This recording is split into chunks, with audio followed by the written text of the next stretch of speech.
নমস্কার বন্ধুরা, আর live and cooking চ্যানেলে আবার একটা রেসিপি নিয়ে চলে এলাম। দেখো, আজকে রেসিপিটা খুব ইউনিক রেসিপি। এখানটা আজকে আমি দই পাবদা করেছি। দেখো, খুব সুন্দর হয়েছিল খেতে, খুব ডেলিশিয়াস, এবং আমার বাড়ির সবাই খুব পছন্দ করেছে।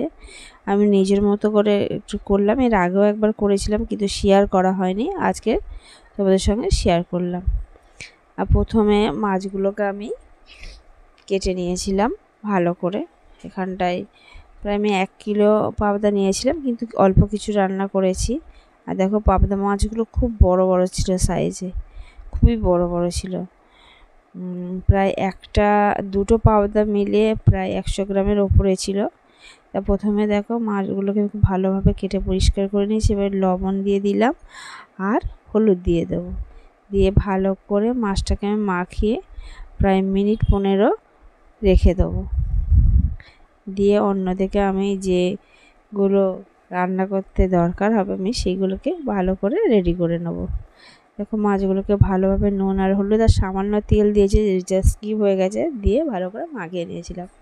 এখানে একটা পাত্র নিয়েছি, এখানে 1 চামচ জিরে গুঁড়ো, 1/2 চামচ হলুদ গুঁড়ো আর কাশ্মীরি লঙ্কার গুঁড়ো আমি দিয়েছি 1/2 চামচ।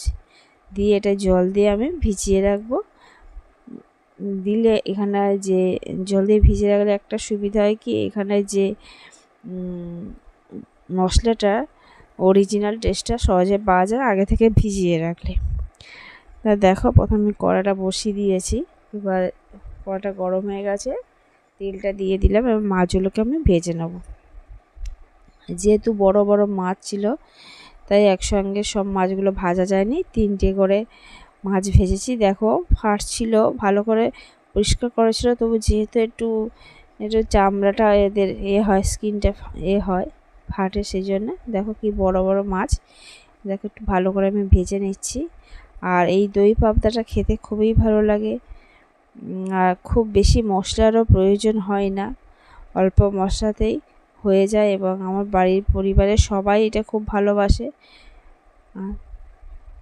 এবার মাছগুলোকে আমি দুবার খুব ভালো করে ভেজে নেব। এখানে আমি 8 পিস মাছ নিয়েছিলাম, 3টে আর 2টো লাস্টে ভেজে আমি সব মাছগুলোকে তুলে নেব। দেখতেই পাচ্ছ ভালো করে ভাজা হয়ে গেছে। বাকি মাছগুলোকে একইভাবে ভেজে নেব। বন্ধুরা, আমার এই রেসিপি যদি তোমাদের ভালো লাগে, আগে থেকেই বলছি, তাহলে অবশ্যই একটা লাইক করে দিও, কমেন্ট করো। অবশ্যই বন্ধুরা, তোমাদের কাছে আমার আবেদন যে তোমরা অবশ্যই কমেন্ট করো, ভালো হোক খারাপ হোক, তোমাদের কমেন্ট আমি আশা করি।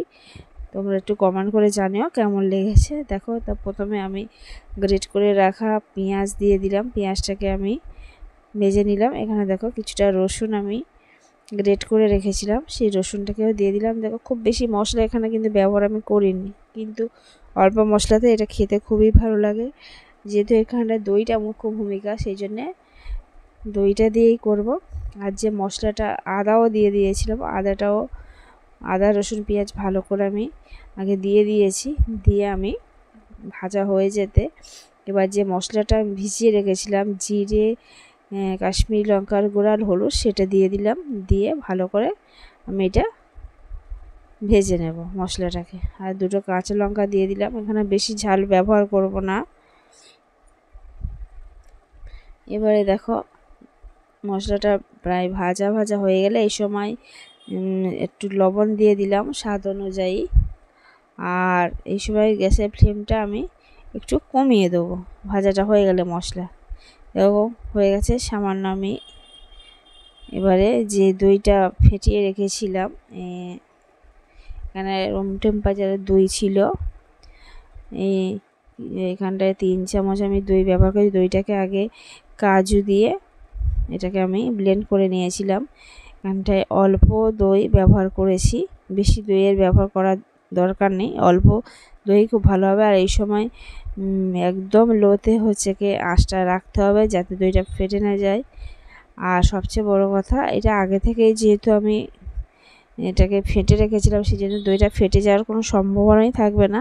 এরকমভাবে করলে সহজেই এই দই পাবদা বা দই ইলিশ যাই করো না, রুই খেতে খুবই ভালো লাগে। আর দেখো এখানে তরকারিটা ফুটে গেছে, এবার মাছগুলোকে দিয়ে দিচ্ছি। দিয়ে দেওয়ার পরে মাছগুলোকে আমি প্রায় মিনিট 3 ফুটিয়ে নেব।